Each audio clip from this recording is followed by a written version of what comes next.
नमस्कार। गुरुशाला में आप सभी का स्वागत है। मेरा नाम मयंक शर्मा है। मैं स्कूल मेंटर हूं जिला छिंदवाड़ा मध्य प्रदेश से। और आज के वीडियो में हम चर्चा करेंगे मिश्रण एवं पृथक्करण की। क्या आपने कभी सोचा है कि मिश्रण किसे कहते हैं?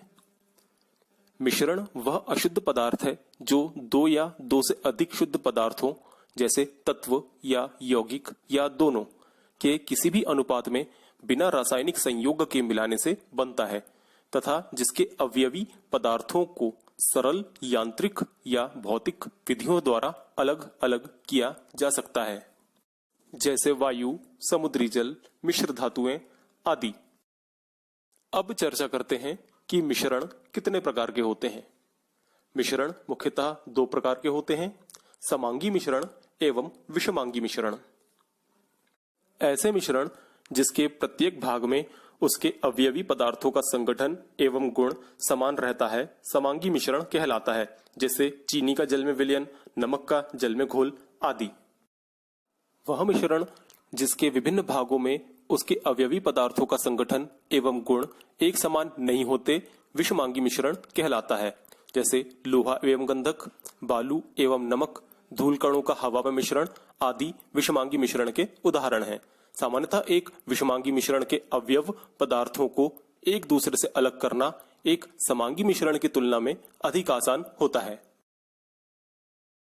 मिश्रणों के पृथक्करण की कुछ प्रमुख विधियां इस प्रकार हैं: बीनना, छानना, निष्पावन, अपकेंद्रण, क्रिस्टलन, आसवन जिसमें प्रभाजी आसवन एवं भापासवन भी हैं, ऊर्ध्वपातन, चुंबकीय पृथक्करण एवं पृथक्कारी कीप। प्रथम है बीनना। इस विधि का प्रयोग हाथों द्वारा मुख्यतः अनाजों से अनुपयोगी पदार्थ जैसे कंकड़, मिट्टी आदि को अलग करने हेतु किया जाता है। द्वितीय विधि है छानना। बहुत सी अशुद्धियां ऐसी होती हैं जिन्हें हम बीन कर पृथक नहीं कर सकते, वहां हम छानने की विधि अपनाते हैं, जैसे आटे से भूसा छानना, भवन निर्माण वाले स्थान पर रेत से कंकर को अलग करना आदि। अगली विधि है निष्पावन। इस विधि में मिश्रण को निश्चित ऊंचाई से नीचे छोड़ा जाता है, जिससे इसमें उपस्थित अशुद्धि उड़कर अलग हो जाती है, जैसा कि आप इस वीडियो में देख सकते हैं।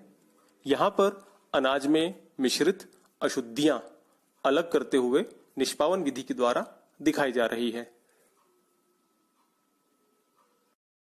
हमारी अगली विधि है अपकेंद्रण।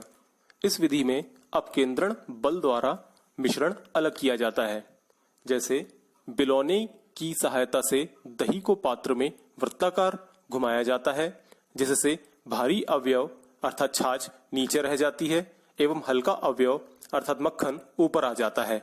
यह क्रिया अपकेंद्रण कहलाती है, जैसा कि आप इस वीडियो में देख रहे हैं। यहाँ पर बिलौने के माध्यम से अपकेंद्रण बल उत्पन्न किया जा रहा है। इस अपकेंद्रण बल की वजह से मक्खन दही से अलग होकर ऊपर तैरने लगता है और शेष मही अर्थात छाछ नीचे बढ़ जाता है। ऊपर मक्खन को अलग कर लिया जाता है।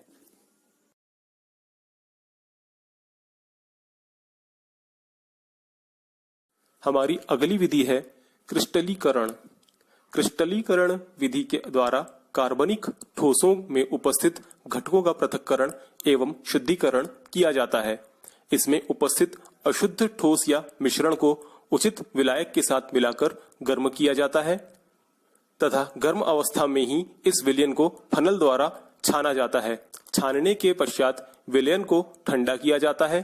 ठंडा होने पर शुद्ध पदार्थ विलयन से क्रिस्टल के रूप में पृथक हो जाता है और इसमें उपस्थित अशुद्धियां मात्र द्रव में रह जाती हैं। इस क्रिस्टलों को छानकर अलग करके सुखा लिया जाता है। हमारी अगली विधि है आसवन विधि।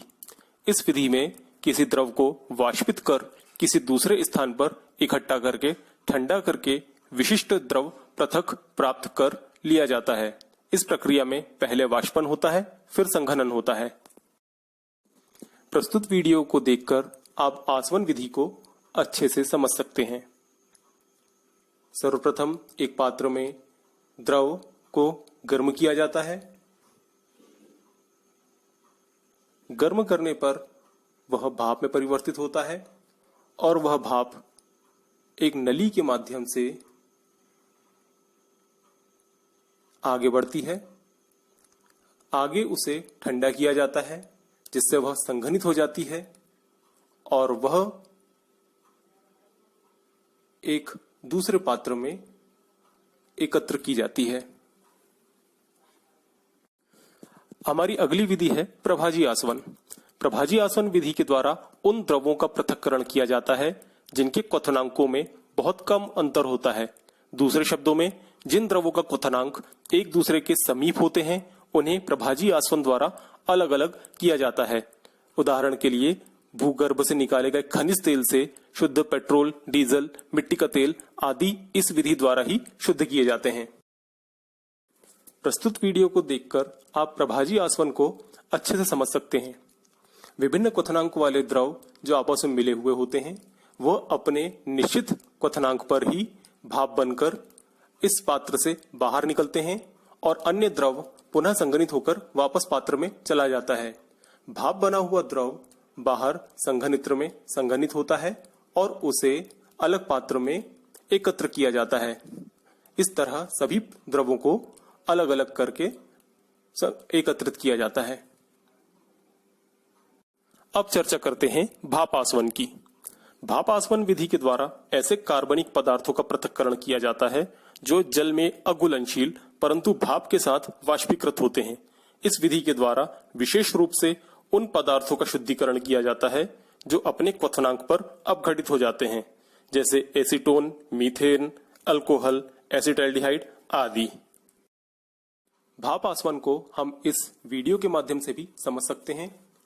वीडियो में एक पात्र में कुछ द्रव को गर्म किया जाता है जिसकी भाप बनती है, उसे एक अगले पात्र में संघनित किया जाता है। उस संघनित द्रव को पुनः गर्म किया जाता है एवं उनकी भाप को पुनः ठंडा करके संघनित कर एक अलग पात्र में इकट्ठा किया जाता है। इस तरह भाप आसवन विधि की जाती है। हमारी अगली विधि है ऊर्ध्वपातन विधि। कुछ ठोस ऐसे होते हैं जिन्हें गर्म किए जाने पर वह सीधे गैस या वाष्प में परिणत हो जाते हैं और वाष्प को ठंडा करें तो वह पुनः ठोस अवस्था में आ जाते हैं। ऐसे पदार्थों को ऊर्ध्वपातज पदार्थ कहते हैं एवं इस प्रकार की क्रिया को ऊर्ध्वपातन क्रिया कहते हैं। इस विधि को हम एक वीडियो के माध्यम से समझते हैं। एक पात्र में कपूर एवं रेत का मिश्रण रहता है जिसे हम गर्म करते हैं। उसके ऊपर एक कांच की चाड़ी रख देते हैं और चाड़ी का मुंह कपास से बंद कर देते हैं। जब इसे हम गर्म करते हैं तो कपूर गर्म होकर भाप में बदल जाता है और वह भाप में बदलने के कारण चाड़ी के अंदर ऊपर की तरफ चिपक जाता है और ठंडा होने के बाद पुनः ठोस अवस्था में परिणत हो जाता है। इस प्रकार हम कपूर और रेत को पृथक कर सकते हैं।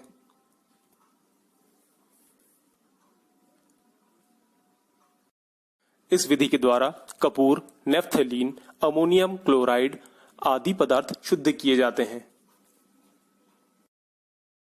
हमारी अगली विधि है चुंबकीय पृथक्करण विधि। यह विधि बहुत ही सरल एवं आसान है।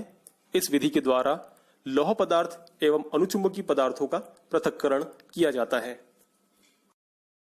जैसा कि आप देख रहे हैं कि रेत एवं लौह चूर्ण के मिश्रण में अगर हम चुंबक को पास में लाएं तो वह लोहे के कणों को आकर्षित कर लेगा।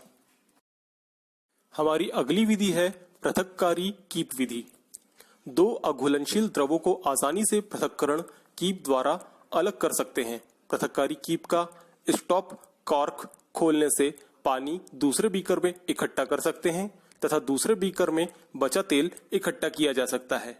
इस तरह जल में मिश्रित तेल को अलग करने हेतु यह विधि बहुत कारगर है।